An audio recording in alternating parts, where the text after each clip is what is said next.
Hey, y'all. Let's go ahead and get into the breakdown of this week's games. We're going to do a quick predictions. I'm trying to keep this video under 5 minutes, but just off head what I think is going to end up happening this weekend. So, first off, we have the Kansas City Chiefs versus the Cincinnati Bengals. Both teams are incredibly hot, but the Chiefs are the Chiefs. I do think they're going to take the game, though it's not going to be easy. Joe Burrow, what this young team has that young mindset, and it goes through literally everybody. Even the kicker, Evan McPherson, has shown that he's a guy. He said before he was practicing kicks. And someone apparently asked him, like, how are you feeling? It's like, oh, I think we're going to win an AFC championship. And he goes out there and he kicks calm, collected, and like a fucking baller. Oh my God. And they all have that energy. Joe Burrow, no matter how many, he got sacked 9 times in this game, this last week against the Titans. Beat to shreds, and he knows the offensive line is nowhere to be found. But they're still winning, and he is composed in the pocket. Apparently, at one point yet in the game, the headset actually went out completely, and he wasn't able to get plays in from the sideline.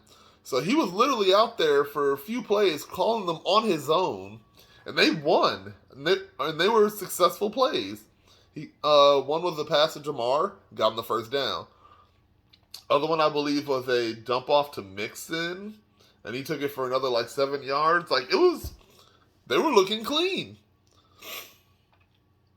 And they all had that energy of, it doesn't matter what gets thrown out in front of us, we're going to play, and we're going to beat you. And Joe had that energy. 398 yards he threw still in that game. The thing that I'm worried about with this game, though,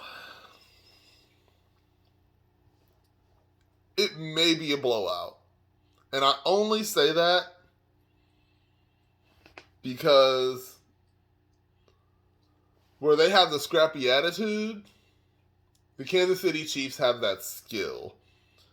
They have that same attitude for themselves, but also the history behind it to prove that they are. It's going to come down to the defense. Tyrann Mathieu was down he went down in this last game. I need to find out what his status is in regards to this week.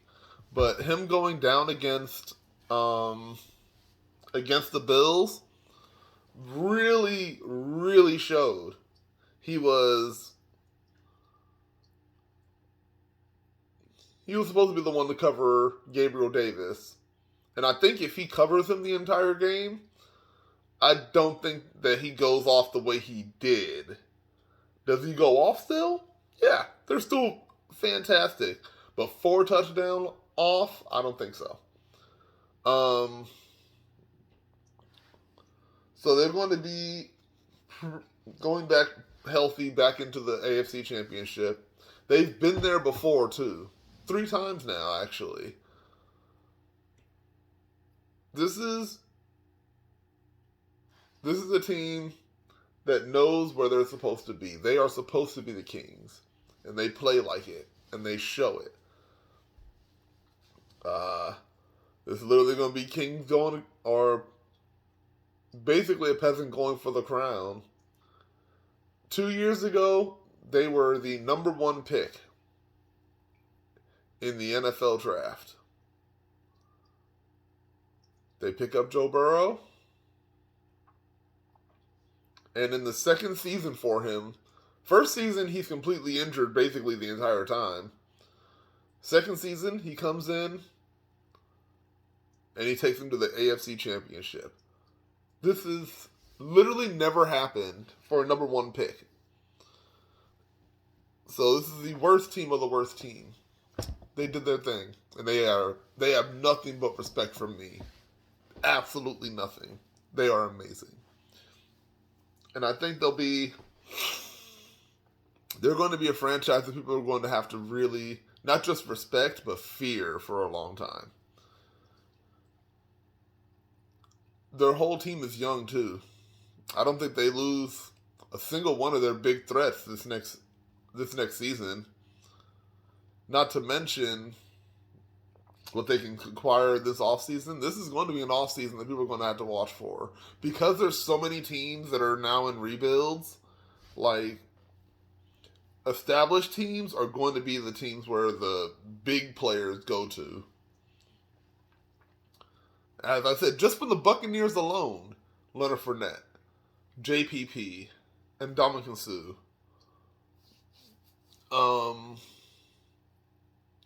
Fournette could have some years under him. He can come into the vet. Dominican, we'll see if he ends up keep wanting to play. He may retire himself. JPP also may retire. A lot of the offensive linemen from the Bucs. Alex Kappa, he's looking for a new spot. He may go. That's their biggest hole.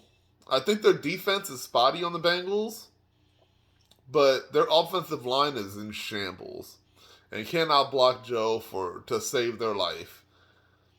That's the only way that I worry about them, is that they have to protect Joe Burrow. If he does get sacked this game, like he did last game, this is a much different monster. They will take full advantage of it. So we'll see how it goes. But I'm taking the Chiefs in this game.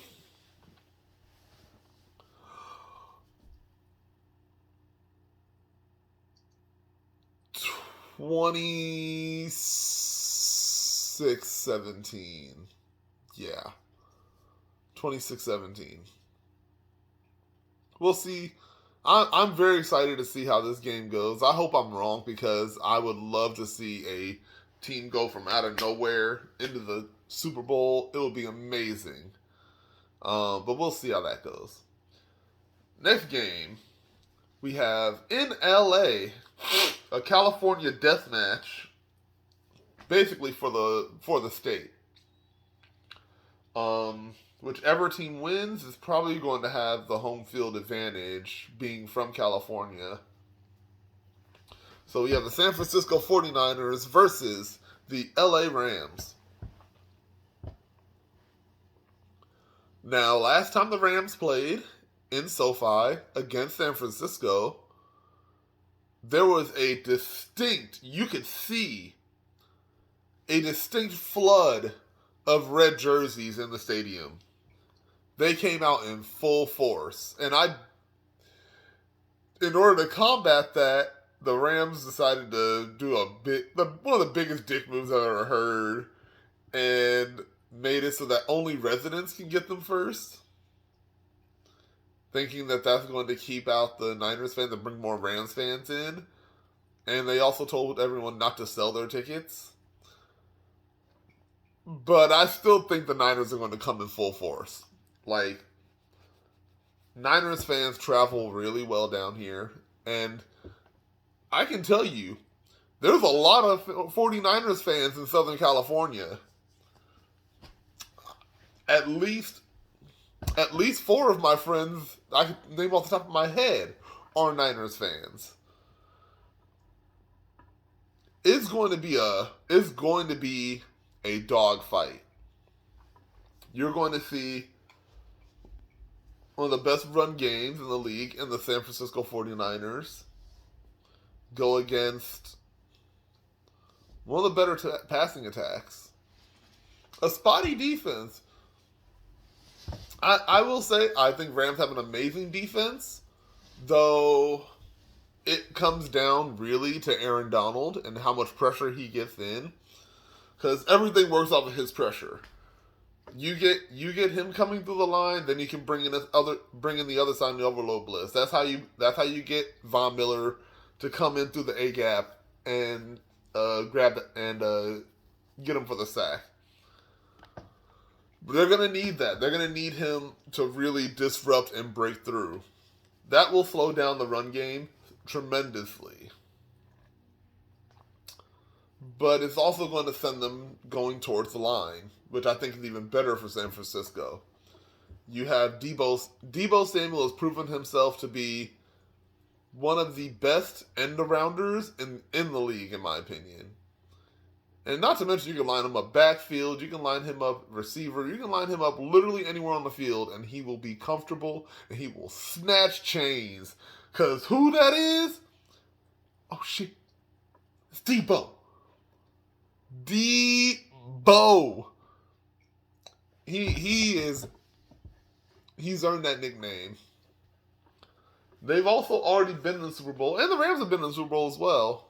This is a new Rams team in the Super Bowl. They did not have OBJ. They did not have Cooper Kupp. They did not have Von Miller. They did not have Matthew Stafford. So we'll see if they can live up to that composure in the Super Bowl. But I think they have a huge threat in San Francisco. The Rams, also amazing. Offensively, juggernauts. I think if you go offense to offense, they are right there with the Kansas City Chiefs, in my opinion. And having the ability to just have someone available. But it comes down to Matthew Stafford. Just like it comes down to Matthew Stafford every single time. There's a lot of times they win in spite of him. He throws so many picks. He is a gunslinger. He'll put that ball out there. He doesn't care. Reckless abandon. But that's always been his problem. But they've overcome it this season. OBJ has truly stepped up. He has 6 touchdowns in the last 7 games, I believe is what it is now. Did he score one this last one? Cooper Kupp. Niners, you got to do what the Bucks didn't do. When it gets to the clutch moments, double that man. Why would you leave him in single coverage? Man, it's the part that pisses me off the most. Like, we were so close. We just had to play smart. But we also blitz every single time. And it goes with Brand. I mean, he has consistently blitzed more than any other coach, more than any other defensive coordinator in the league in Todd Bowles. And the 49ers like to blitz on them as well. But they cannot let Cooper Kupp get open. You shut him down, make that ball go to players like Tyler Higbee, make it go to players like OBJ. I would feel better if they beat me over letting him beat me. It hurts, man. It hurts. But we'll see how that goes. I think the Niners still take it, though. I think they're balanced enough, and their defense is that good. Nick Bosa is that good. And they were good consistently across the board as far as their defense goes. Holding Aaron Rodgers to no touchdowns last game. They looked amazing on that first drive and then fell apart. Not to mention their special teams. I mean, you saw what they did to the Green Bay special team. Like, they will put in work. And it's going to come down to that. It's going to come down to defense. It's going to come down to special teams play. Everything needs to be consistent across the board. Robbie Gould's got to be perfect. Matt Gay's got to be perfect. If those two sides play well, then it's the offenses, and if it's the offensive against offenses, I think that the San Francisco 49ers take it.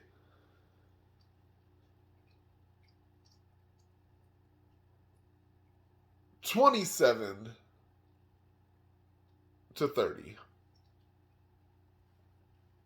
Comes down to another field goal. Last week, we had the lowest margin of victory for a divisional round weekend in NFL history. I think this is going to be a close one here and a blowout in the other one. But I'm really hoping that other one I'm wrong about. That's going to come down to the Bengals' fortitude and their ability to come up in the big moment. And we will see if they can. Can't wait for this weekend. Hope you guys have a fantastic day. Do not forget to like, share, comment, subscribe, all that other bullshit. I have all my socials all over the place. You guys know where to find it. Find me. And I'll see you guys in the next one. Peace.